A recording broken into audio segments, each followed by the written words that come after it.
દુનિયામાં જન્મેલા એવા 3 માણસો કે જેવા માણસો હવે જન્મ જ નહીં લે. Number 1, Stephen વિલ્ટશાયર. સ્ટીફનને દુનિયાનો સૌથી જોરદાર આર્ટિસ્ટ માનવામાં આવતો.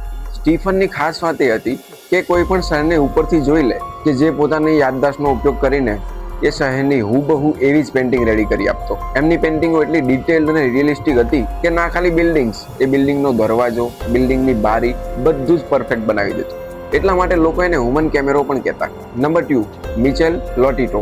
આ માણસ દુનિયાનો એકમાત્ર એવો માણસ હતો કે જે લોઢું અને કાચ નોર્મલ ખોરાકની જેમ ખાઈ જતો. આ માણસને લોઢું, સ્ટીલ, લેધર અને કાચ ખાવાનો બહુ જ શોખ હતો. એકવાર મિચેલે પોતાને પ્રૂફ કરવા માટે આખું એરોપ્લેન જ ખાઈ લીધું હતું. એને આ પ્લેન ખાવા માટે 2 વર્ષ જેટલો ટાઈમ લાગી ગયો હતો. Number 3, Frank Lentini. જેની ખાસ વાત એ હતી કે એની પાસે 2 નહીં પણ 3 પગ હતા. ફ્રેન્કના જન્મથી 3 પગ હતા કે જે પોતાના 3 પગને કોઈ પણ પ્રોબ્લેમ વગર યુઝ કરી શકતા હતા. અને એમના 3 પગ હોવાથી દુનિયા એમને 3-legged મેન પણ કહેતી. તમારા હિસાબથી આ 3માંથી કયો માણસ વધારે યુનિક હતો? કોમેન્ટ જરૂરથી કરજો. અને હા, આ આઈડીને ફોલો કરવાનું ના ભૂલતા.